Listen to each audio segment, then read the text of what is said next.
Oke, balik lagi bareng gua Andre Diamesa. Di video kali ini bakalan singkat, pendek, dan durasinya itu pendek dan mudah-mudahan jelas gitu ya. Jadi di video kali ini kita bakalan membahas mengenai arsitektur vernakular. Jadi asal-usul terminologinya itu dari mana. Jadi bukan mengenai masalah bagaimana cara membentuk arsitektur vernakular, bagaimana ciri-cirinya. Jadi kita bakalan hanya membahas mengenai terminologi dari arsitektur vernakular itu sendiri, gitu ya.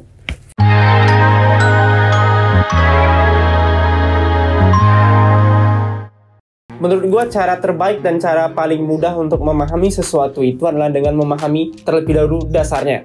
Jadi dengan memahami dasar, ke depannya atau ke atasnya bakalan menjadi mudah. Itu menurut gue.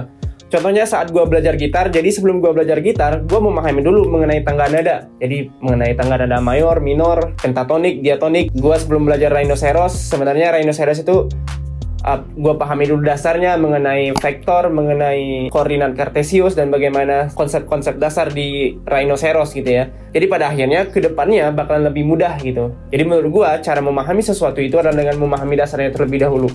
Begitu juga dengan memahami sebuah terminologi.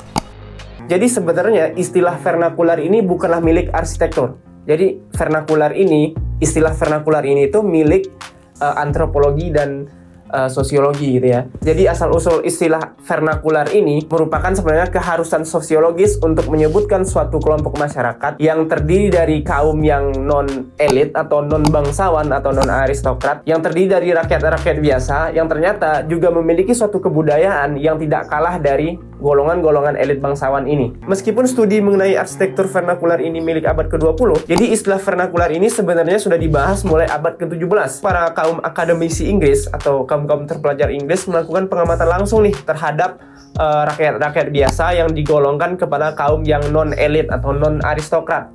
Yang ternyata temuan mereka mengatakan bahwa rakyat-rakyat biasa ini juga ternyata memiliki kebudayaan yang tidak kalah dengan kaum-kaum elit bangsawan ini.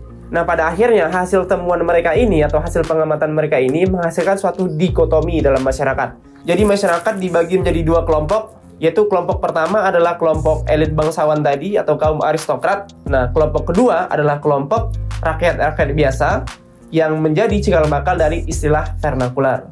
Nah, untuk istilah arsitektur vernakular itu sendiri, arsitektur vernakular itu pertama kali diperkenalkan oleh Bernard Rudowski. Jadi Bernard Rudowski ini adalah seorang arsitek dan pengamat seni berkebangsaan Austria Amerika. Melalui sebuah penelitian beliau terhadap rumah dari rakyat-rakyat biasa, dari golongan masyarakat lokal biasa yang non-elit tadi, yang bahkan tidak diketahui siapa arsiteknya, tapi ternyata mempunyai keunikan arsitekturnya tersendiri. Nah, pada akhirnya hasil temuan Rudowski ini diberi judul dengan non-formal architecture gitu ya. Nah, barulah hingga akhirnya pada tahun 1964 Rudowski membuat pameran di Museum of Modern Art di kota New York mengenai hasil temuannya ini. Nah, pameran ini juga bersamaan dengan peluncuran sebuah buku yang mana judul bukunya ini sama dengan judul pamerannya, yaitu Architecture Without Architect. Jadi arsitektur tanpa arsitek gitu ya. Nah, dalam bukunya ini Rudowski menyebutkan bahwa ternyata ada suatu jenis arsitektur yang tidak berasal dari kaum elit non-bangsawan, yang mana arsitektur ini berasal dari rakyat-rakyat biasa atau masyarakat lokal biasa yang tanpa bantuan arsitek formal, tapi ternyata memiliki keunikan arsitekturnya sendiri, yang pada akhirnya arsitektur ini disebutnya sebagai arsitektur vernakular. Temuan Rudowski ini berhasil menepis pandangan parokial masyarakat terhadap arsitektur pada saat itu. Jadi selama ini masyarakat hanya menganggap arsitektur itu bangunan-bangunan tinggi, bangunan-bangunan megah yang identik dengan kaum-kaum bangsawan atau kaum-kaum elit aristokrat. Yang menurut Rudowski, arsitektur tidak terbatas hanya pada itu saja. Hal ini dibuktikannya dengan hasil temuannya bahwa rakyat biasa juga memiliki suatu arsitektur yang memiliki keunikan arsitekturnya tersendiri. Karena sebenarnya arsitektur tidak terbatas hanya ke dalam bentuk-bentuk fisik arsitekturnya saja, tapi arsitektur sebenarnya adalah memodifikasi ruang dengan memanfaatkan apa yang ada untuk memenuhi kebutuhan. Itulah arsitektur.